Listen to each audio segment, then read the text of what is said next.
नमस्कार, आप देख रहे हैं न्यूज़ 18 का डिजिटल प्लेटफॉर्म और मैं हूं आपके साथ सृष्टि शेखर। पहलगाम में आतंकवादी हमले के बाद भारत ने सिंध जल समझौते से पीछे हटते हुए इसे ठंडे बस्ते में डालने का ऐलान किया था। अब सिंधु नदी तंत्र पाकिस्तान के लिए जीवन रेखा है और यही इस सिस्टम में पानी का प्रवाह कम या ज़्यादा होता है तो इसका सीधा असर पड़ोसी देश पर पड़ता है। इससे लाखों करोड़ों लोग सीधे तौर पर प्रभावित होते हैं। अब अल नीनो के चलते इस बार बारिश में कमी की आशंका बनी हुई है और ऐसे में पाकिस्तान के लिए इन चुनौतियों से निपटना आसान नहीं होगा। तो देखिए, मौसम विज्ञानियों ने इस बार अल नीनो के सक्रिय होने की चेतावनी दी। इसका मतलब ये हुआ कि इस बार औसत से कम बारिश होने की पूरी आशंका है और ऐसे में इस बार पाकिस्तान में जल संकट गहरा सकता है, क्योंकि सिंधु जल समझौता को भारत पहले ही ठंडे बस्ते में डाल चुका है। भारत द्वारा सिंधु जल समझौते को रद्द करने और पाकिस्तान के हिस्से की नदियों का पानी रोकने के फैसले ने दक्षिण एशिया में जल सुरक्षा को लेकर गंभीर चिंताएं पैदा कर दी है। इस कदम का असर ऐसे समय में सामने आने वाला है जब अंतर्राष्ट्रीय मौसम एजेंसियां पहले ही अल नीनो के कारण कम बारिश और सूखे जैसी स्थिति की आशंका जता चुकी हैं। तो देखिए, ऐसे में पाकिस्तान के हालात भी चुनौतीपूर्ण हो सकते हैं और पाकिस्तान की अधिकांश जनता को अपने सरकार की काली करतूतों का खामियाजा गंभीर जल संकट के तौर पर भुगतना पड़ सकता है।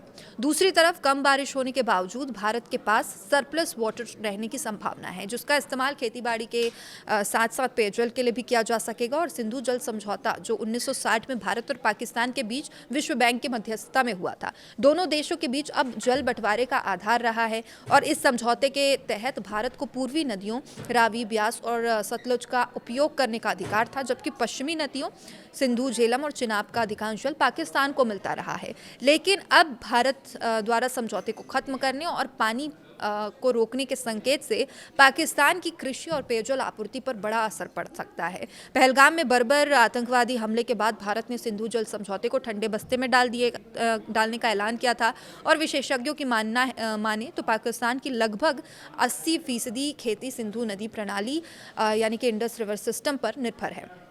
पाकिस्तान का पंजाब और सिंध प्रांत जो देश के प्रमुख कृषि क्षेत्र हैं, नदियों के जल पर पूरी तरीके से निर्भर है और यदि पानी की आपूर्ति बाधित होती है तो गेहूं, चावल, कपास जैसी जो प्रमुख फसलें हैं उनके उत्पादन पर प्रभाव पड़ सकता है, बुरी तरीके से प्रभावित हो सकती है, जिससे खाद्य संकट की स्थिति उत्पन्न हो सकती है। स्थिति को और गंभीर बनाने वाला कारक है अल नीनो। अब अंतर्राष्ट्रीय मौसम विभागों ने चेतावनी दी है कि इस साल अल नीनो प्रभाव के चलते दक्षिण एशिया में सामान्य से कम बारिश हो सकती है। इसका मतलब यह है कि न केवल नदियों में पानी का प्रवाह जो है वो घटेगा, बल्कि भूजल स्तर भी तेजी से नीचे आ सकता है। पाकिस्तान जैसे देश जहां पहले से ही जल प्रबंधन की समस्याएं हैं, वहां ये स्थिति आपातकाल का रूप ले सकती है और पाकिस्तान पहले ही जल संकट से जूझ रहा है। विश्व संसाधन संस्थान WRI की रिपोर्ट के अनुसार पाकिस्तान दुनिया के सबसे अधिक जल संकटग्रस्त देशों में शामिल है।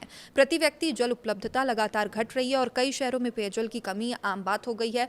और ऐसे में यदि भारत द्वारा पानी रोके जाने की स्थिति लंबे समय तक बनी रहती है तो ये संकट और गहरा हो सकता है।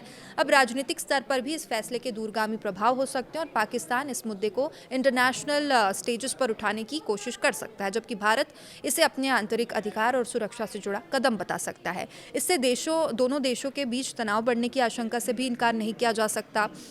हालांकि कुछ विशेषज्ञ ये भी मानते हैं कि नदियों के पूरे प्रवाह को रोक पाना तकनीकी रूप से आसान नहीं होता, क्योंकि इसके लिए बड़े स्तर पर बांध और जल भंडारण ढांचे की आवश्यकता होती है और फिर भी पानी के प्रवाह को नियंत्रित करने का समय समय पर रोकने जैसे कदम भी पाकिस्तान के लिए गंभीर चुनौती पैदा कर सकते हैं। तो देखिए, सिंधु जल समझौते का रद्द होना और अल नीनो का प्रभाव, ये दोनों मिलाकर पाकिस्तान के लिए जल संकट की स्थिति को और गंभीर बना सकते हैं। अब आने वाले महीनों में ये देखना होगा कि दोनों देश इस संवेदनशील मुद्दे को कैसे संभालते हैं और क्या कोई कूटनीतिक समाधान इसका निकल पाता है। देखते रहिए न्यूज़ 18। नमस्कार।